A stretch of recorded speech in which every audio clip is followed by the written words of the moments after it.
한편 공화당 하원 의원들은 4명의 하원 의원들이 오늘 수전 라이스 백악관 국내정책국장하고 샬란다 영 관리예산국장에게 편지를 보내서 바이든 백악관이 진보 성향의 투표권 단체들과 결탁하고 있고 선거에서 민주당한테 유리한 방향으로 연방 자금이 사용이 되게끔 하는 아주 교묘한 행정명령을 바이든이 내렸다라고 지금 지적하고 나오는 이런 편지가 나왔습니다. 이 편지를 저스턴 뉴스에서 입수해서 오늘 공개를 했는데요.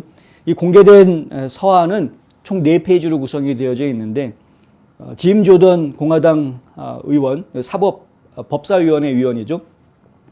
그리고 제임스 코머 의원 이분인데요. 제임스 코머 의원은 켄터키주 하원 의원인데 지금 이제 정부 감독위원회 위원 소속 의원이고요.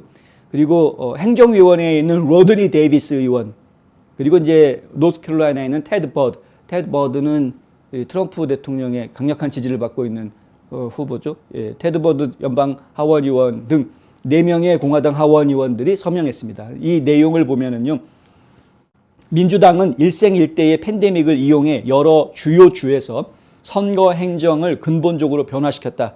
필요한 준비, 훈련 장비, 공간, 인력 없이 모든 우편 투표를 갑작스럽게 시행했고 선거 청렴도 조치를 약화시키는 것들이 포함됐다. 기관들이 유권자 등록 계획을 국내정책위원회에 제출해야 하는 행정명령 140195 바로 이건데요. 대통령 행정명령 140195 이 140195 내용이 제목이 뭐로 되어 있냐면 여기 보시는 것처럼 Promoting Access to Voting입니다. 그러니까 투표에 접근할 수 있는 것을 촉진하는 그런 행정명령이다 해가지고 투표 접근 촉진법 뭐 이런 식으로도 불립니다. 그런데 이 행정명령의 내용을 보면은 유권자 등록 계획을 국내정책위원회에다가 제출하라라는 내용이 이 안에 있음에도 불구하고 새로운 보고서 내용을 보면 바이든의 백악관이 이 계획을 둘러싼 공공투명성을 가로막고 있다는 것을 암시한다. 이런 이야기가 나오고요. 이 비밀 유지 때문에 그러니까 이게 공개가 안 된다라는 거죠. 공공투명성을 가로막았다는 이야기는 바이든 행정부에서 내부 보고되는 내용들을 외부에 공개 안 한다는 이야기입니다. 비밀로 하고 있다는 겁니다. 그래서 이 비밀 유지 때문에 유권자 등록 계획들은 민주당 후보에게 투표할 가능성이 있는 그룹들을, 단체들을 선별적으로 대상으로 삼기 위해 정부 자원을 남용하는 것과 같다. 이렇게 지금 지적하고 있습니다. 이게 무슨 얘기냐 하면은 선거에 더 많은 사람들이 투표할 수 있도록 지원해 주기 위한 방안들을 이제 대통령 행정명령으로 명령을 내린 것이죠.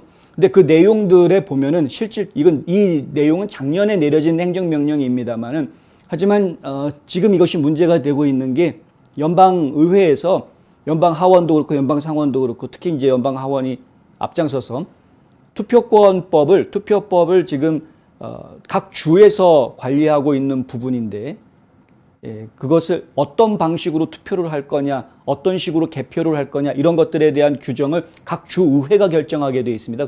그런데 그것을 지금 연방법으로 만들겠다라는 이야기가 나오고 있기 때문에 그것을 추진하고 있기 때문에 이런 지적을 하는 것이고요. 그 내용에 좀 전에 설명드렸던 그 내용은 뭐냐면 그런 과정 중에 그럼 정부기관만 가지고서는 충분히 사람들을 더 많이 투표하게 만드는데 부족하기 때문에 민간의 비영리 단체들이나 자원봉사 조직 같은 그런 민간 조직들을 이용을 해서 이 투표권 행사하는 방법이라든가 유권자 등록을 하는 방법이라든가 이런 부분들을 좀 더 알리기 위한 노력을 해야 된다. 그런 노력을 지금 연방 정부 차원에서 지원금이라든가 보조금을 준다거나 하는 그런 도움을 주는 필요가 있다라는 내용들이 이제 이야기가 나온 것이죠. 그런데 그럼 어떤 단체가 그런 활동을 할 수 있도록 지원금을 정부가 주느냐 하는 단체를 선정하는 문제라든가 여러 가지 절차들에 보면 그것이 공개적으로 되어져야 되는데 공개적으로 되지 않고 비공개적으로 비밀리에 그런 작업들이 진행이 되면서 결국에는 지금 정권을 쥐고 있는 여당한테 유리한, 바꿔서 얘기하면 지금 민주당한테 더 유리한 표가 민주당 쪽 표가 많이 나올 수 있는 그런 지역을 선별적으로 혹은 그런 활동을 할 수 있는 비영리 단체를 선별적으로 선정해주는 그런 단체한테 돈을 주겠다는 말도 안 나오네. 주겠다는 그런 이야기다 이겁니다. 이거는 심각한 이야기가 될 수가 있습니다. 진짜로 심각한 이야기가 될 수가 있습니다. 전혀 불공정할 뿐만 아니라 이건 선거에 대해서 불공정하게 하는 것뿐만이 아니라 정부가 그런 것을 비밀리에 공개적이지 않게 비밀리에 한다는 것 자체가 일단은 불법이고요. 그리고 주 의회가 그 주 안에서 있는 모든 선거에 대한 절차에 대해서 법적인 권한을 가지고 있는 것인데 법을 만들 수 있는 권한을 가지고 있는 것인데 주 의회의 권한을 지금 연방 정부가 침해하려고 하는 그런 월권 행위가 될 수 있기 때문에 헌법에 저촉이 됩니다. 헌법은 절대적으로 주권을 인정하고 있기 때문에 주의 권리를 인정하고 있기 때문에 헌법에 위배되는 그런 행동이 될 수가 있다. 구체적으로 공화당 의원들은 진보 띵크탱크이자 좌익 특수 이익 집단으로 알려져 있는 유권자 단체 데모스라는 단체를 이야기합니다. 데모스는 진보적인 견해를 가진 후보들에게 유리하도록 투표 절차와 선거법을 바꿀 필요가 있다는 자신들의 신념에 대해 목소리를 높여왔다라고 공화당 의원들은 서한에서 밝히고 있고요. 이 의원들은 행정명령 14091호와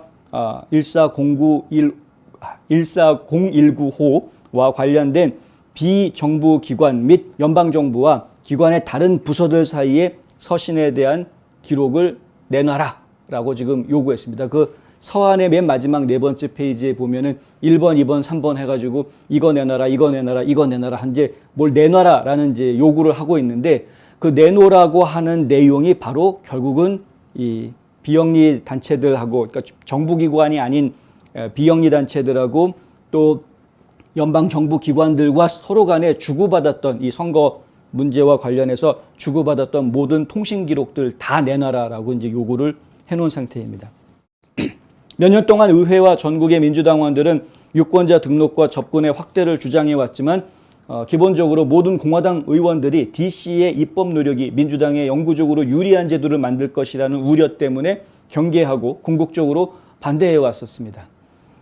투표권법을 주장하는 민주당 쪽의 의견은 뭐냐면 더 많은 사람들이 투표에 더 쉽게 참여할 수 있게끔 문호를 최대한 열어주어야 된다. 문턱을 최대한 낮춰야 된다. 이렇게 이야기를 합니다. 그런데 그 말 자체는 나쁜 말은 사실은 아니죠. 더 많은 국민들이 투표에 참여할 수 있게 하자라는 것은 모든 정치인들이 원하는 부분입니다. 그리고 사실은 그것이 민주주의로서는 뭐 바람직한 현상입니다. 물론 투표율 100% 이런 거는 불가능하죠. 왜냐하면 투표하지 않겠다라는 것도 국민의 자유의지이기 때문에 그것도 존중되어야 될 자유의지이기 때문에 투표하기 싫은데 억지로 투표하라고 할 수는 없는 거고요.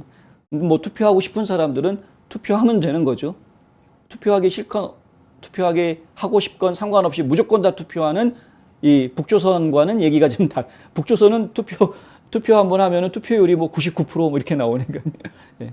다리가 부러져서 나오지 못하는 한은 오다가 무슨 사고를 당해가지고 투표를 못하는 그런 상황이 있지 않은 한은 다들 투표를 하기 때문에 예. 그런 나라하고는 좀 다른 거죠. 지금 자유민주주의 국가에서의 투표율이 공산당 국가의 투표율보다 낮은 이유가 그런 것 때문입니다. 나는 정치에 관심 없어. 그럼 그 사람의 자유이기 때문에. 그 사람한테는 안타까운 일입니다. 솔직히. 정치에 관심을 안 가지는 분들은 세상 돌아가는 거에 관심 안 갖겠다라는 이야기인데 그럼 남들이 만들어 놓은 규칙에 그냥 계속 끌려다니면서 그게 뭔지도 모르고 끌려다니는 그런 삶을 사시는 겁니다. 그러니까 저희가 볼 때는 매우 안타깝습니다만은. 하지만은 예, 그것도 자유이기 때문에 이번에 공화당 의원들이 보낸 서한에는 공화당은 투표를 원하는 모든 유권자가 투표할 수 있고 법에 따라 개표되기를 원한다라고 분명하게 밝힙니다. 그러나 민주당은 현재 집권하고 있는 당이 헌법에 위배되는 것은 말할 것도 없고 유지할 수 없는 정치적 이점을 얻기 위한 시도로 투표 절차를 정치화하려고 노력하고 있다라고 지적하고 있습니다. 지금 민주당이 요구하는 100년, 만년 계속 민주당이 집권하는 그런 구조를 만들어 보고 싶어 하는 다시 한번 좀 혹시라도 잊어버리셨을까 봐 상기를 시켜드리자면 주커버그의 3억 5천만 달러 되는 엄청난 자금이 민간 비영리 단체들을 통해서 전국에 있는 경합 지역으로 퍼졌다. 어떤 방식으로 돈이 사용이 되느냐? 민주당 표가 많이 나올 수 있는 지역들을 그동안의 투표 기록들을 가지고 다 찾아냅니다. 그런데 여기는 보니까 인구 구성상 백인이 아닌 사람들이 많이 살고 있고 뭐 좀 고학력자들도 많이 살고 있고 뭐 인구 구성상 보니까 민주당 표가 훨씬 더 많이 나올 수 있는 지역인데 예상보다 많이 나오지는 않았다. 투표한 사람이 전체 유권자 수가 10,000명인데 민주당 표 나온 사람들 보니까 투표율이 뭐 한 30%밖에 안 됐다. 예를 들어서 그러면은 더 많은 사람들이 여기에 민주당 표가 나올 수 있는 지역이네 이렇게 되는 거죠. 그런 지역을 집중적으로 홍보하는 겁니다. 집중적으로 각종 우편물들, 홍보물들 보내주고 집중적으로 막 가가호호 전화해가지고 투표하세요, 투표하세요. 예. 누구 찍으실 건가요? 뭐 같이 해주실 건가요? 막 이러면서 전화를. 경합주에 계셨던 분들은 2020년도에 아마 민주당 쪽 사람들한테 그런 전화 통화 꽤나 받으셨을 겁니다. 우편물도 엄청 받으셨을 거고요. 예. 뭐 조지아라든가 애리조나, 뭐 펜실베니아 이런데 위스콘신도 마찬가지고. 근데 그런 주에 있으셨던 분들은 아마 기억이 조금 나실 겁니다. 그런 노력을 들인 단체들이 그냥 거저 100% 자원봉사로 묵가로 공짜로 자원봉사로 다 한 게 아니고요. 그런데 자금들이 다 들어가 주었던 거다. 2020년도에는 주커버그가 3억 5천만 달러를 썼는데 물론 조지 소로스부터 시작해가지고 또 엄청나게 돈 쓴 사람들이 또 더 있습니다만은 하지만 2022년에 혹은 2024년까지 생각을 해보면 그때 가서도 주커버그가 돈을 쓸 수 있느냐? 당장 2022년 올해 중간선거에도 주커버그 돈 쓰기 힘듭니다. 사람들이 이미 다 알아버렸기 때문에 그렇게 돈을 못 씁니다. 본인도 안 쓰겠다라고 했고요. 결국에는 어떻게 될 수밖에 없느냐? 연방정부 지원금을 비영리 단체에다가 주게끔 하는 꼼수를 써야 되는데 그런 꼼수가 지금 이미 합법적으로 진행이 되고 있는 겁니다. 원래는 다 투명하게 공개해가지고 입찰도 하고 뭐 다 해서 정상적으로 객관적으로 인정받는 비영리 단체들한테 지원금이 가줘야 되겠으나 이런 식으로 비밀로 자기네들끼리 하면서 민주당한테 유리한 일을 할 수 있는 비영리 단체들한테 돈이 가게끔 그렇게 지금 뒤에서 암암리에 음모를 공탁하고 있는 것 아니냐. 지금 그래서 공화당 의원들이 그 부분을 분명하게 집어내기 위해서 정부기관과 비영리 단체, 유권자 단체하고 주고받았던 모든 통신 기록 다 내놔라라고 지금 요구를 한 것입니다. 결과가 어떻게 나올지 한번 제가 기다려 보겠고요. 이런 노력들이 공화당 의원들 사이에서 있다라는 것 자체에 저는 일단은 박수를 보내고 싶고 옳은 선거 그리고 누가 개입하지 않는 선거가 되게 뭐 중국이 개입을 하든 러시아가 개입을 하든 하여간 모든 게 다 개입되지 않고 우리가 지금 자주적으로 우리 국민들에 의해서 선출되는 그런 선거 결과가 나올 수 있게 많은 분들이 좀 힘을 모아주셔야 되겠다. 관심을 좀 가져주셔야 되겠다 하는 거죠.